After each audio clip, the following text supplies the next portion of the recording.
Hello everybody, welcome back. So हम बात कर रहे हैं इन्वायरमेंटल हज़ार्ड। दो प्रकार के बेसिकली हज़ार्ड्स होते हैं जो कि नेचुरली होने वाले होते हैं, जिसको जिसको हम कंट्रोल नहीं कर सकते, that is uncontrollable phenomena. And उसके जो मैग्नीट्यूड होते हैं वो काफ़ी हद तक इंसानों को, इंसान के एसेट को, या फिर उसका जो भी स्ट्रक्चर उसने बनाया होता है थ्रू द नेचुरल प्रोसेस की वजह से क्या हो जाता है, डिस्टर्ब हो जाता है या फिर इम्पैक्ट पड़ता है, उसको हम नेचुरल। हमने ये भी पढ़ा था कि डिजास्टर्स लाइक अर्थक्वेक, वॉल्केनिक एरप्शंस हो गए, हरिकन्स हो गए, सुनामी, ब्लिज़ार्ड, टॉर्नाडोज, और भी बहुत सारी चीज़ें जो कि लिथोस्फेयर में होने वाली चीज़ें हैं। हाइड्रोस्फेयर में जैसे का फ्लड आ जाना, ड्रॉट हो जाना, है ना। एटमॉस्फेयर में हो रही चीज़ें नेचुरल हज़ार्ड्स होते हैं जो कि नेचुरल ही क्या हो रहे हैं, इमर्ज हो रहे हैं, इंसानों ने नहीं किया, है ना। वो नेचुरली, उसको हम कंट्रोल नहीं कर सकते हैं। और इसी को चार भागों में अगर डिवाइड किया जाए तो मेट्रोलॉजिकल, जिसको हम बोलते हैं मेट्रोलॉजिकल, जैसे कि साइक्लोन का आना, बहुत तेज से हवा चलना, है ना। हेल स्ट्रोम हो जाता है, विंड स्ट्रोम से सॉइल इरोजन हो जाती है, जैसे कि आइस का इरोड होना, है ना। कोल्ड वेव्स आना बहुत ज़्यादा ज़ोर से, फॉग का, फिर उसके बाद जियोलॉजिकल होता है कि जिसमें जो अर्थ है, अर्थ के ऊपर आने वाली चीज़ें होती हैं, जैसे कि अर्थक्वेक हो गया, अर्थ शेकन हो जाती है, वॉल्केनिक एरप्शंस होती हैं, अर्थ की सरफेस पे जब आती है कोई भी चीज़, है ना, उसको हम अर्थक्वेक बोल देते हैं। फिर या फिर वोल्केनो, सुनामी हो गया, ये सारी चीज़ें जो लैंडस्लाइड हो गई, ये सारी जियोलॉजिकल एस्पेक्ट में आती हैं। तीसरा इसमें आता है हाइड्रोलॉजिकल, जिसमें वाटर की बात हो रही होगी, तो वाटर से रिलेटेड जो भी हज़ार्ड्स होंगे वो फ्लड हो गया, ड्रॉट हो गई, वाइल्ड फायर्स हो, देखें तो ये डिज़ास्टर्स होते हैं जो कि नेचुरल डिज़ास्टर्स कहलाते हैं। और ये क्लासिफिकेशन बात कर रहे हैं हम लोग, ठीक है। डिस्कवर कर रहा है बहुत सारी चीज़ों को, रिसर्च कर रहा है। एक्सीडेंटली वो कहीं ना कहीं वो डिज़ास्टर बन जाते हैं, नेग्लिजेंस की वजह से भी डिज़ास्टर हो जाता है। ह्यूमन इन्वेंट कर रहा है कुछ ना कुछ, केमिकल रिएक्शंस कर रहा है, उसके बाद न्यूक्लियर रिएक्शन कर रहा है, बहुत सारी टेक्नोलॉजी का इस्तेमाल कर रहा है, उसमें रिसर्च कर रहा है, तो इसकी वजह से भी कहीं ना कहीं क्या हो जाता है, मिस होता है, उसकी वजह से कि डिज़ास्टर पैदा हो जाते हैं। जैसे कि आपने भोपाल गैस ट्रेजेडी के बारे में सुना ही होगा, तरीके का एक टॉक्सिक का रिलीज होना, एक मर गए थे। तो कहने का मतलब है कि उसका जो इन्फ्लुएंस है वो आज भी उनकी जीन्स में पाया जाता है। तो कहने का मतलब है कि जो एंथ्रोपोजेनिक इन्वायरमेंटल हज़ार्ड्स है वो काफ़ी घातक हो सकते हैं। जैसे कि हम नेचुरल को कंट्रोल नहीं कर सकते, पर इसको हम कंट्रोल कर सकते हैं, ये हमारे हाथ में है। ये एक्सीडेंट हो जाते हैं बाई चांस, रोड पे जो एक्सीडेंट हो जाते हैं, कभी कभी रोड रेल पे हट जाना, या मरीन में क्या हो जाता है, स्पिल हो जाता है, ऑयल स्पिल हो जाता है, एवी मैनेजमेंट हो जाना, जैसे कि वेदर की वजह से अच्छे से बादल नहीं दिखते हैं तो उससे उसमें एविएशन का एक्सीडेंट हो जाता है, ऑयल स्पिल हो जाता है शिप्स में। आप देखोगे बिल्डिंग्स का गिर जाना, ब्रिजेस कोलैप्स हो जाते हैं, ब्रिजेस जो बनाए होते हैं नेचुरली, या फिर फॉरेस्ट एरियाज़ जो होते हैं, जो प्रोन एरियाज़ होते हैं, प्रोटेक्टेड एरियाज़ होते हैं, उसके नियर हम क्या बना लेते हैं, होटल्स वगैरह बना लेते हैं। तो उसकी वजह से भी जो लैंडस्लाइड हो जाती है, या फिर वहाँ पे बॉम्ब ब्लास्ट, जैसे कि आपने रिएक्टर्स होते हैं जो कि फ्यूज़न का काम करते हैं, उस होते रहते हैं, जैसे कि इंडस्ट्रीज़ में बहुत सारी चीज़ें हो रही है, केमिकल्स एक्सीडेंट्स, है ना। और फिर ये सारी चीज़ें क्या होती है, थ्रेटन होती है, हमारे जो इन्वायरमेंट को थ्रेट पहुँचा रही होती है, हज़ार्ड्स के रूप में हमारे सारे हज़ार्ड्स होते हैं जो कि मिस हैंडलिंग की वजह से मिसमैनेजमेंट हो जाती है टेक्नोलॉजी के साथ, तो उसको टेक्नोलॉजी हज़ार्ड कह देते हैं। कि एक तरीके का उससे क्या होता है कि बहुत सारा इफ़ेक्ट बहुत देखने को मिलता है। बाद जो इफ़ेक्ट होता है ना, जो लोगों पे जो उनकी प्रॉपर्टी डैमेज हो रही होती है, उनकी जो लाइफ लॉस में जाती है, उनका जो इंफ्रास्ट्रक्चर है वो भी प्रभावित होता है। तो हज़ार्ड्स में जैसे डैम का फेलियर हो जाना, डैम्स बनाए गवर्नमेंट ने, बहुत सारे करोड़ों में पैसे उसमें फूके, उसके बाद क्या हुआ कि वो डैमेज ही हो गया ड्यू टू फ्लड, ज़्यादा फ्लड हो गया, या फिर ज़्यादा बारिश हो गई, तो उसकी वजह से डैम भाई। What is the technological hazards? तो टेक्नोलॉजी की वजह से होने वाले जो भी हज़ार्ड्स होंगे वो क्या होते हैं, टेक्नोलॉजिकल हज़ार्ड्स, जो मिस मैनेज हो जाते हैं बाई चांस, है ना। और दूसरा हमने पढ़ना है केमिकल और radioactive. By name we suggest that इसमें केमिकल्स यूज़ हो रहे होंगे, है ना। बायोलॉजी रिएक्टर जो होता है आपस में रिएक्ट कर रहे होते हैं, उसकी वजह से क्या हो जाता है, कहीं ना कहीं ये हज़ार्ड्स के रूप में हमारे सामने आता है। और इसमें आप अगर एक्रोनेम याद करना चाहो तो CBRN, मतलब chemical, biological and radio active and nuclear, इस तरह से आप ये याद कर सकते हैं। केमिकल डिस्चार्ज होते हैं कहाँ से? केमिकल इंडस्ट्रीज से, बहुत सारा सॉलिड के रूप में, लिक्विड के रूप में और गैसेस के रूप में हमें केमिकल्स देखने को मिलता है। वो कहीं ना कहीं इम्पैक्ट करते हैं किसी ह्यूमन की स्किन के ऊपर भी, या फिर उसकी इंजरी कर देते हैं, कभी कभी रिएक्शन कर जाते हैं गलत, है ना। केमिकल्स की वजह से इंसान को बहुत सारी प्रॉब्लम्स होती हैं, इन्हेलेशन में, इंजेक्शन में, स्किन में इरिटेशन हो जाना, बहुत सारी प्रॉब्लम्स जो है वो केमिकल की वजह से हो रही है। दूसरा बायोलॉजिकल हजार्ड्स हो गए, biology related to the environment, है ना।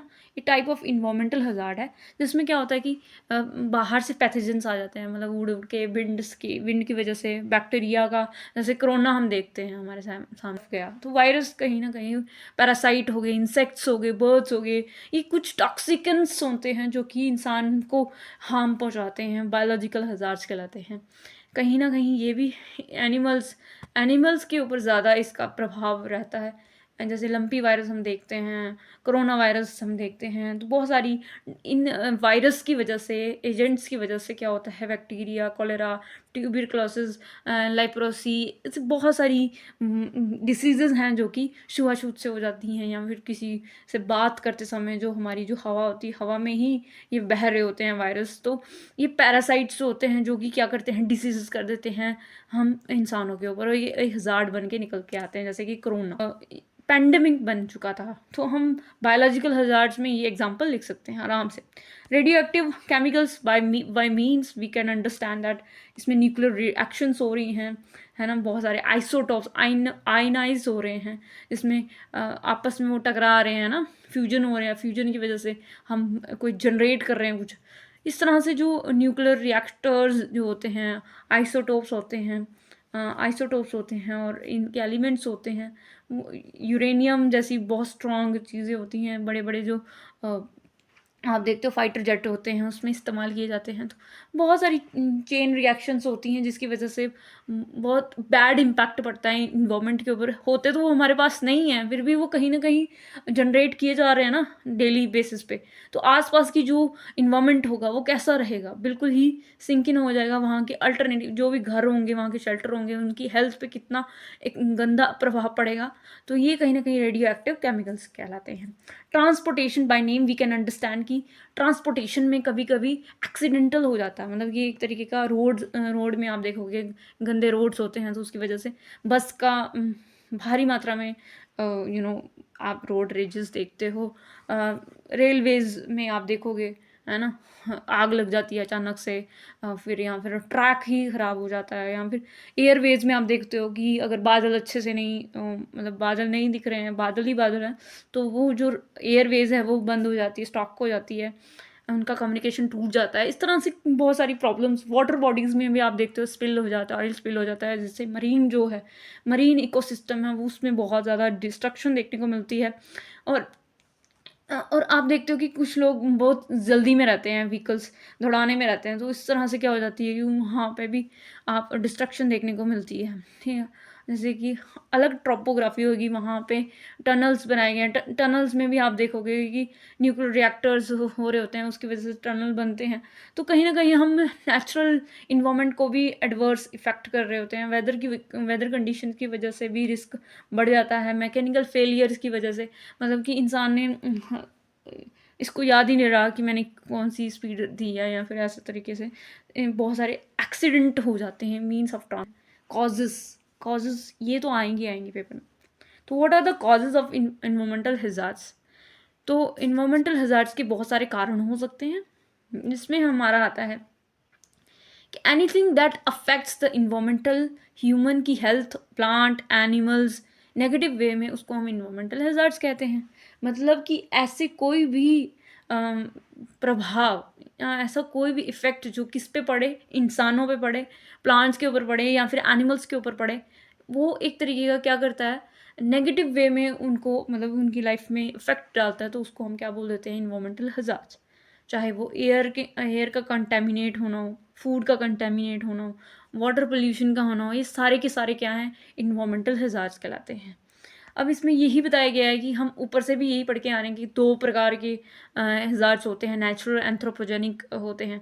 नेचुरल हज़ार्ड्स वो हो गए जो फिज़िकल फेनोमेना होता है, जो कि बिल्कुल ही नेचुरल ही हो रहे होते हैं, जिसको हम कह देते हैं कि एटमॉस्फेयर से कुछ घटनाएँ हो रही हैं, या क्लाइमेट का चेंज होना, या फिर अचानक से अर्थक्वेक आना, लैंडस्लाइड होना, ये सब नेचुरल फेनोमेना है, जो इंसानों की वजह से तो हो रहे हैं, बट कुछ हद तक, पर नेचुरली ज़्यादा होते हैं, है ना। और एंथ्रोपोजेनिक जो होते हैं वो मैन मेड होते हैं, जो कि ह्यूमन एक्शन की वजह से हो रहे होते हैं, जैसे कि फायर का लग जाना, एक्सप्लोजन हो जाना, केमिकल का स्पिल हो जाना, है ना, रेडियो एक्टिव न्यूक्लियर एक्सीडेंट्स आप देखते हैं। डायरेक्टली चाहे नेचुरली हो चाहे मैन मेड हो, ये कहीं ना कहीं किस पे इम्पैक्ट डालते हैं, लिविंग बींग्स पे, लिविंग ऑर्गेनिजम्स पे इम्पैक्ट डालते हैं। लैंड डिग्रेडेशन सबसे पहला हमारा आता है, लैंड डिग्रेड हो रही है। लैंड को उपजाऊ बनाए रखने के लिए, अपने इकोसिस्टम को मेंटेन रखने के लिए हमें क्या चाहिए कि हमें उस पर प्लांट्स लगाएं, ज़्यादा से ज़्यादा ट्रीज़ फले फूले और ऑक्सीजन हमें प्रोवाइड करें। पर हम इंसान क्या करते हैं कि हम उसको क्या करते हैं, उसकी प्रोडक्टिविटी जो है उसको बढ़ने के बजाय हम उसको काटते हैं, ओवर ग्रेज करवाते हैं, वहाँ से जो कैटल्स हैं उसको चरने के लिए वहाँ छोड़ देते हैं, और फिर उसको जो क्रॉप्स होती हैं उसको ओवर कल्टीवेट कर देते हैं। पोल्यूशन भी कहीं ना कहीं इम्पैक्ट करता है। इंडस्ट्रियल एरिया हम बना लेते हैं, अपना जीवन यापन करने के लिए हम अपना घर बना लेते हैं। हम क्या कर रहे हैं, मल्टीपल वेज से हम क्या कर रहे हैं, डिस्ट्रक्ट कर रहे हैं अपने इन्वायरमेंट को।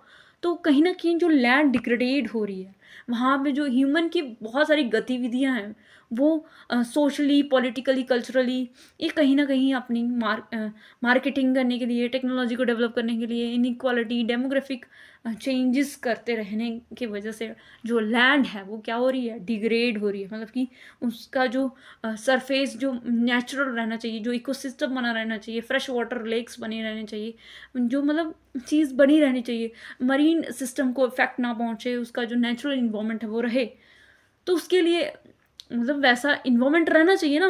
पर इंसान क्या कर रहा है, अपनी ही एक्टिविटीज़ के तहत वो लैंड को डिग्रेड कर रहा है, और लैंड डिग्रेड हो रही है, तो इसका मतलब कहीं ना कहीं इम्पैक्ट किसके ऊपर पड़ता है, इंसानों के ऊपर ही वो प्रॉब्लम क्रिएट होती है।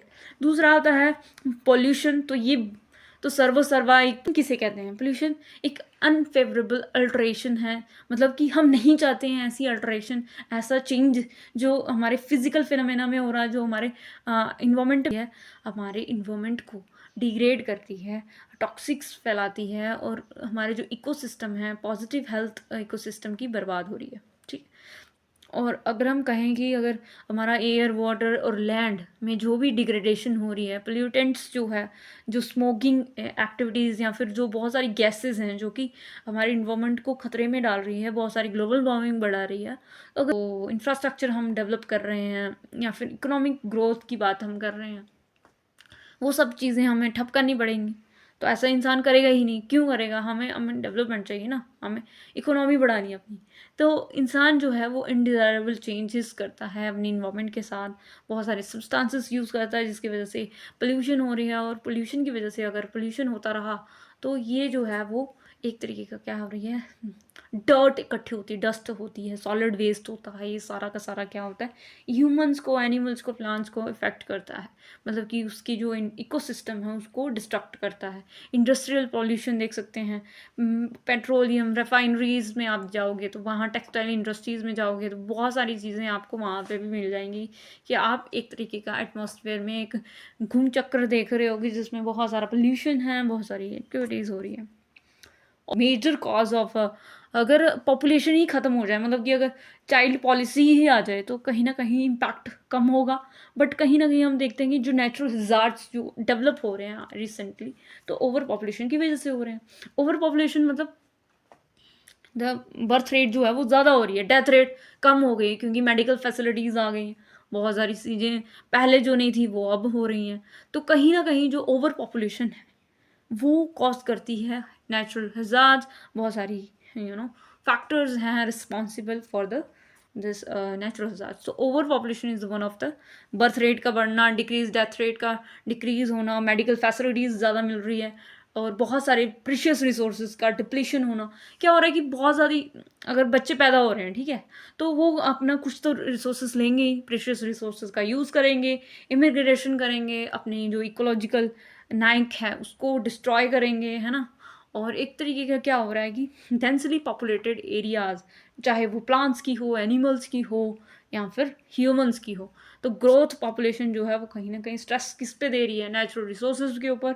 जो नेचुरल रिसोर्सेज हैं वो तो कम हैं, पर पॉपुलेशन कितनी ज़्यादा है, तो कहीं ना कहीं ये एक स्ट्रेस हो जाता है किसके ऊपर, एक इन्वायरमेंट के ऊपर हो जाता है।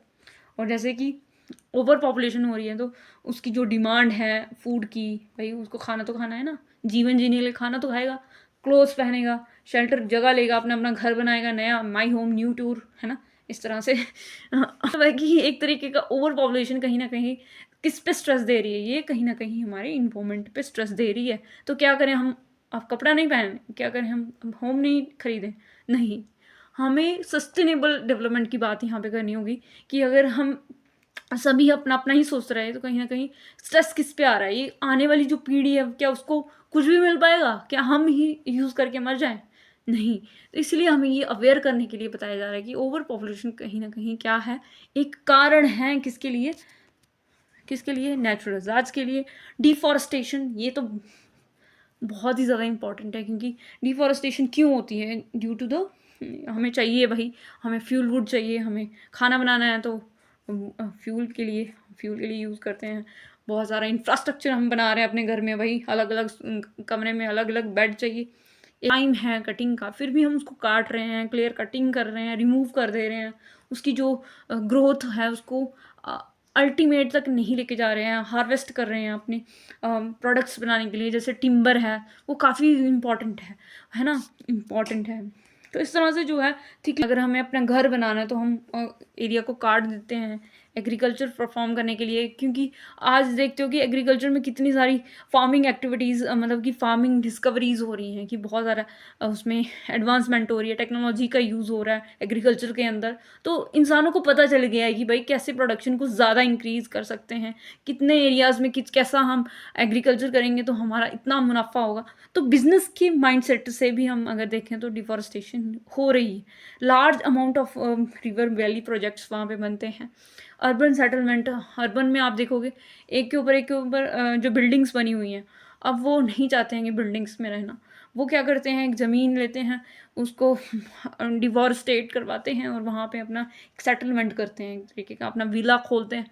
इंडस्ट्रियलाइजेशन, रोड्स, कम्युनिकेशन, ये सारी की सारी चीज़ें इनडायरेक्टली और डायरेक्टली कहाँ पे निर्भर करती है, डिफॉरेस्टेशन के ऊपर। डिफॉरेस्टेशन कहीं ना कहीं क्या करता है, एक तरीके का हमारे इन्वायरमेंट को डिग्रेड करता है, एक तरीके का सॉइल जो है वो फर्टाइल नहीं रहती, और एक तरीके का क्या है, स्ट्रेस किस पे, नेचुरल और क्या कहते हैं मैन मेड जो भी हज़ार्ड्स वो क्रिएट होते हैं, वो जो हमें मिलनी थी वो हमारी कम हो जाएगी ऑब्वियसली। और वैसे भी हम इंसान कितना ज़्यादा केमिकल्स इस्तेमाल करते हैं, हमारे रेफ्रिजरेटर से, एसी से, फिर हमारा व्हीकल्स से, जो भी हम यूज़ कर रहे हैं डेली मर्रा की चीज़ें होती हैं, वो कितना पोल्यूशन क्रिएट करती है। और ये ऑक्सीजन जो है वो हमें बहुत कम मिलती है। हमारे आसपास कितने ही पेड़ होते हैं, जो मतलब एक तरीके का क्या है, इम्पैक्ट किस पे है, हम पे ही है, इनडायरेक्टली और डायरेक्टली वो हम पे ही इम्पैक्ट होगा। Ozone depletion, ozone depletion, green house effects and global warming. Ozone depletion हम सब जानते हैं कि भाई ओजोन का डिप्लीट होना, मतलब ये जो depletion, green house effect and global warming, तो ये तीन ऐसे फिनोमेना हैं जो आपस में संबंधित हैं, है ना। कुछ फिजिकल फिनोमेना की वजह से क्या हो रहा है, बहुत सारे चेंजेस हम देखते हैं इन्वायरमेंट में हो रहे होते हैं, है। जैसे कि ओजोन का डिप्लीट होना, कैसे हो रही है depletion, due to industrial development. जितनी ज़्यादा इंडस्ट्रीज डेवलप हुई हैं, केमिकल्स का है कि वो केमिकल्स रिएक्ट होते हैं इन्वायरमेंट की गैसेस से।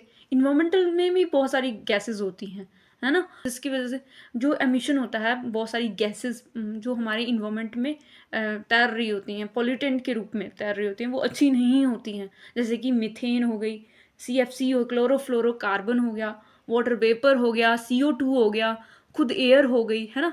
तो बहुत सारी ये एयर जो गैसेज़ होती हैं वो आपस में क्या बनाती हैं, ग्रीन हाउस इफ़ेक्ट बनाती हैं। मतलब एक तरीके का क्या है, एटमॉस्फेयर को टेम्परेचर जो है उसका बढ़ा देती हैं और एक तरीके का ग्लोबल वार्मिंग कर देती हैं।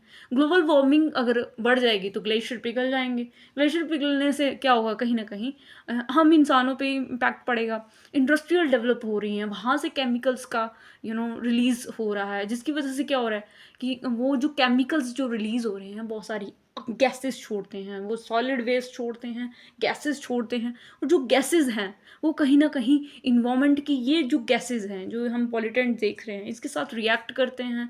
बहुत सारा एक तरीके का ओज़ोन की जो परत है, उसको थिन कर रहे हैं। कहीं न कहीं हम देखते हैं ये सारी ओज़ोन का डिप्लीशन होना, ग्लोब में टेम्परेचर का इंक्रीज़ होना, ग्लोबल वार्मिंग, है ना? और इस तरह से जो गैसेज़ हैं आपस में क्या कर रही हैं, एक तरीके का फिज़िकल फेनोमेना है जो उसमें चेंजेस आ रहे हैं। अगर थिन लेयर हो जाएगी, ओज़ोन डिप्लीट हो जाएगी, तो जो यूवी रे इम्पैक्ट डालती हैं, उसके स्किन पे, उसकी बहुत सारा डिवास्टिंग करती हैं। एक तरीके का अच्छा नहीं होगा अगर ये ज़्यादा हो गया तो। ये भी एक तरीके का क्या है, एक नेचुरल फिनोमेना है, नेचुरल हज़ार्ड है ना? इसकी वजह से भी नेचुरल हज़ार्ड्स हो रहे हैं। माइनिंग एक्टिविटीज़ होती हैं, बहुत सारा मिनरल्स हम देखते हैं कि जो माइनिंग की वजह से हमें मिल रहा होता है ना? बहुत सारा डिपॉज़िट्स जो है वो हम देखते हैं, पर कहीं न कहीं जो माइनिंग करते समय बहुत ही ज़्यादा रिस्क होता है एक तरीके का।